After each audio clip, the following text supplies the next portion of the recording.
A wedding is one of the most important events in life, celebrating the new start for a newlywed couple. And today, my husband and I were attending my sister-in-law's wedding. Truth be told, I didn't really want to go, but I ended up going anyway. However, as the reception progressed and dishes were served one after another, I was somehow presented with a kids' meal. In contrast, everyone else seemed to be enjoying upscale French cuisine. I was asking the staff about this mix-up when my mother-in-law approached me with a sly smile. "Are you enjoying the wedding?" she said, looking down on me. Before I could respond, my husband spoke up. "My name is Olivia. I just turned 32, and I run my own original apparel company. I'm married to William, who's 2 years older than me. We got married 3 years ago after meeting at a department store. Most of my company's products are sold in apparel shops and department stores, and my husband worked as a security guard at one of those stores. Among the generally older security guards, he stood out to me as he was younger. I was 27 at the time, and he was 29. He was muscular but still looked slender. I learned after we got married that he used to be a firefighter, but retired early due to a lung injury sustained in a fire. We met every time I went to pitch my products at the employee entrance, and he eventually asked me out to dinner. I was single then, and one thing led to another, leading to our relationship, and we got married 2 years later. Life with my husband is joyful. We hardly ever argue. However, the challenge is that we're both busy with work and have little time together.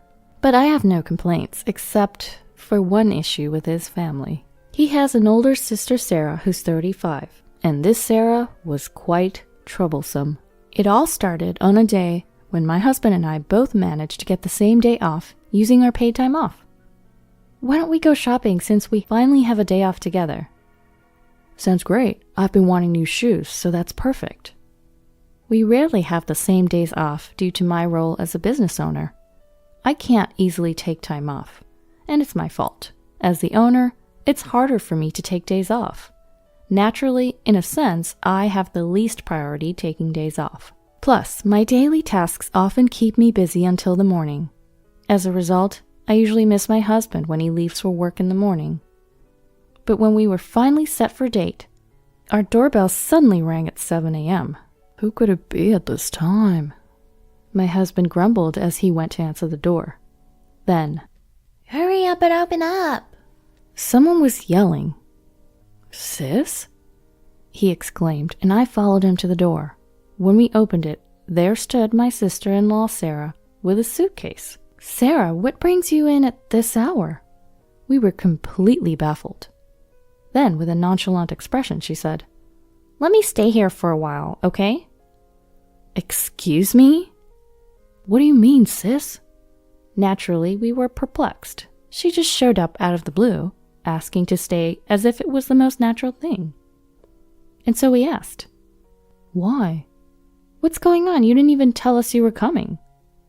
"Well, I'm getting married soon, and the venue's close to your home. It's a hassle to come all the way here for venue inspections and dress fittings. Then I remembered you both lived around here," she said, and started to barge in. I immediately objected. "Wait, we finally have a day off together, and we were about to go out." Hearing this, Sarah's face suddenly brightened, and then, "Oh yeah, where to? Shopping?" she said, getting excited. My husband and I exchanged a look. Don't tell me you're planning to come with us," I asked hesitantly. "Why not? Is there a problem?" she retorted defiantly. At her audacity, my husband and I were dumbfounded. Then she added, "I want to go look at baby stuff. I want to make sure I'm ready for the baby."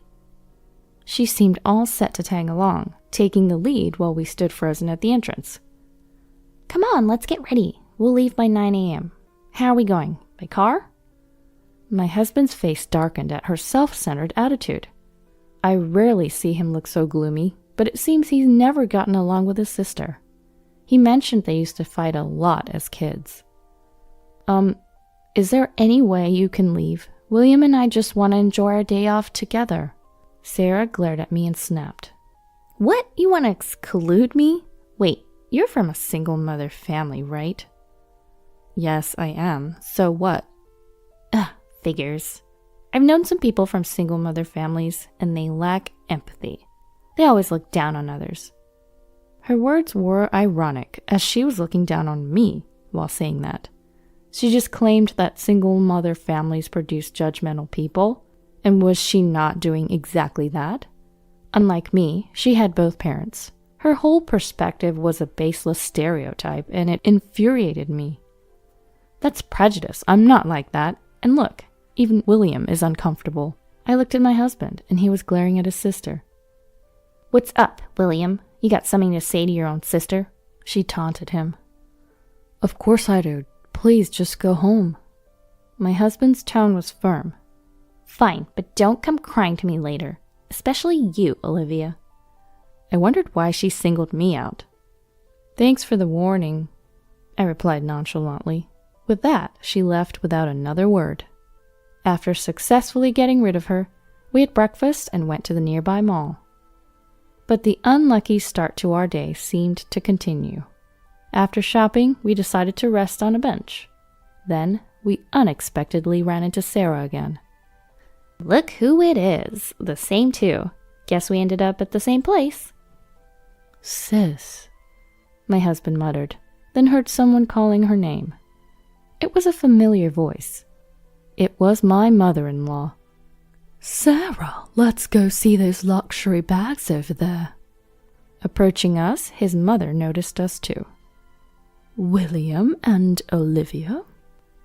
You too, Mom? He sighed, sounding exhausted. I felt the same way. Dealing with his sister was hard enough, but his mother made it worse. Why? Because she's simply unpleasant, and she quickly showed it. Is that bag from Infinity Tread Shoes? She pointed at the shoe store bag my husband was holding. Yeah, it is. She and his sister exchanged looks and laughed. Since when do you wear such cheap shoes? Look at ours, matching luxury brand shoes. William, choosing the wrong partner brings misfortune. Their contemptuous gaze was mostly directed at me. It was clear I was the main target of their disdain. You talking about me? I asked impulsively, to which my sister-in-law replied. I wonder if we are. Dodging the question, she hurled insults at me. Then my husband interjected. Enough! Mom, your consistent bragging about wealth has always been embarrassing and annoying. He was angry, a side of him I had never seen. His job as a security guard lent authority to his voice, but it seemed to have no effect on these two. William, you were born into a wealthy family. Are you okay with this? Being with this uneducated, poor woman? Education doesn't matter much these days, and Olivia's... Despite them being his family, he prioritized defending me. That alone made me happy and strengthened my trust in him. But the two, faced with his opposition, cut him off before he could finish. That's not true. Dad got his job at a major company because of his education. He's even the vice president now and will soon be president. William, you graduated from a famous university and yet you're with a woman like this. You've really fallen. My mother-in-law and sister-in-law treated me as an outsider, steering the conversation their way. Despite my husband's retort, they showed no remorse. To me, their nature seemed utterly rotten.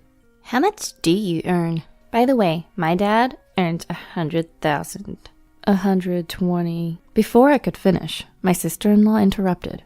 Wait, 120 a month? She laughed mockingly and continued. Sorry, I should have been more considerate. That must be tough, especially for a dropout. Hey, enough. My husband tried to interject, but my sister-in-law placed a hand on his shoulder. And then, well, good luck, Sarah said. My husband was visibly angry. I felt a surge of hatred inside me, but these two seemed oblivious to our feelings, continuing the conversation at their own pace. Oh, you both better attend the wedding. Mom's preparing a grand event. Yes, we're sparing no expense for our darling daughter's wedding. You are coming, right, Olivia? The pressure from my mother-in-law felt like I couldn't say no. My husband, being family, would obviously attend. I guess it's okay if he's there. Reluctantly, I agreed to go. If my husband weren't there, I would never attend such a wedding. The day of my sister-in-law's wedding arrived. I finished my piled-up work, and even got a new dress with my husband for the occasion. Arriving at the venue, it was clear my mother-in-law wasn't exaggerating. The luxury hotel, the huge ballroom, decorations, and the size of the wedding cake all spoke of extravagance. "You both made it," my mother-in-law approached us upon arrival. Not that I wanted to make it. This was probably my husband's true feelings, showing an uncharacteristic wary expression to his mother. "This wedding cost $100,000. We have 500 guests, and the meal is a special course by a top chef. Impressive, isn't it? Only we could do this." She looked down on everyone, but passers-by only offered polite smiles and nods. I was appalled by her need to flaunt her status. "Why didn't you spend this much on our wedding?" My husband's words reflected our reality. Our wedding was modest, costing $20,000. Therefore, it was a simple wedding with only relatives and a few friends invited, but I was still happy with it. I was content. But in terms of treatment, it was indeed unfair. After all, my husband is her blood-related son. "What are you saying? Sarah's fiancé, Alex, will soon work directly under Dad." "Directly?" "Of course. When Dad becomes president, he'll be groomed to be a key player in the company. It's only natural we welcome him appropriately." Saying this, my mother-in-law laughed proudly. While we were talking, my father-in-law joined us. "Emily, it's almost time for Sarah and Alex to make their appearance. Aren't you going to take pictures in the front row?" It felt like he was putting an end to our conversation, but it seemed he too was at odds with us. After speaking to my mother-in-law, he turned to us and said, "It's been a while, Olivia. You should feel honored just to be invited to such a lavish wedding. You'll probably never experience anything like this again in your life." Unlike my mother-in-law, he spoke calmly, but his words were laced with condescension. My husband couldn't help but retort. "Why do you have to say it like that, Dad?" My father-in-law replied with a cold expression. "Don't get me wrong, I never approved of your marriage. Remember the conditions I set?" My husband glanced at me briefly before looking away. What? I had never heard what was about to be revealed. The fact that our marriage was never approved by his dad was new to me. Turning away from me, my husband spoke weakly. "Graduate from a famous university, earn over $100,000 a year." "That's right, you remember well. And Olivia?" Turning his gaze briefly to me and then back to my husband, he continued. "Olivia did drop out, but it doesn't matter. She's making money." Before my husband could finish, my mother-in-law interrupted him, shouting, "Daniel, look! Sarah has finished changing into her second dress," she shouted loudly towards us. If it weren't for the fact that this was her daughter's wedding, such behavior would surely have warranted complaints for being disruptive. Others glanced at her, forcing smiles. Called by my mother-in-law, my father-in-law said, "We'll talk about this later," and left the scene. My husband murmured, "Olivia's much more amazing than you think, Dad," as he watched his father leave. I felt comforted, knowing he thought so. No matter what, he was on my side. That truth alone lifted my spirits more than anything. When the bride and groom appeared, the hall erupted in applause. The feast began with my sister-in-law's announcement. "We have a special course prepared by a top chef today. Please enjoy it." After her words, the waitstaff began serving the food. However, my mother-in-law and a server were arguing close by. "Are you sure about this?" "Yes, just do it." "I understand." The server left, looking uncomfortable, which I soon realized was the preparation for a prank on me. With the large number of guests, serving the food took time, and when my meal finally arrived, I was taken aback. Huh? In front of me was a kid's meal. I immediately asked the server, "Excuse me, but there must be a mix-up." I questioned calmly, despite thinking such a mistake was unusual. The server looked at me uncomfortably. The same one who had spoken with my mother-in-law earlier. "Can you replace it, please?" I added as the server remained silent. Finally, he spoke. "This isn't a mistake. I was instructed to serve you the kids' meal." "What?" My voice of surprise made my husband join the conversation. "What's wrong, Olivia? Why a kids' meal?" He too was surprised to see my meal. Why is my meal different from everyone else's? It was more embarrassing than shocking. People around started to stare at me. "Why do you have a kids' meal?" "I don't know either." Then my mother-in-law approached, laughing. "How is your meal? Perfect for a dropout from a single-parent home, right? If you don't like it, you can leave." My mother-in-law was unilaterally spouting whatever she wanted to say. I was reaching my limit of patience, no matter how much I disliked my sister-in-law. I couldn't ruin someone else's wedding. I had been holding back because of that. But if the mother-in-law, who was orchestrating the wedding, was causing the disruption, there was no need for me to keep holding back.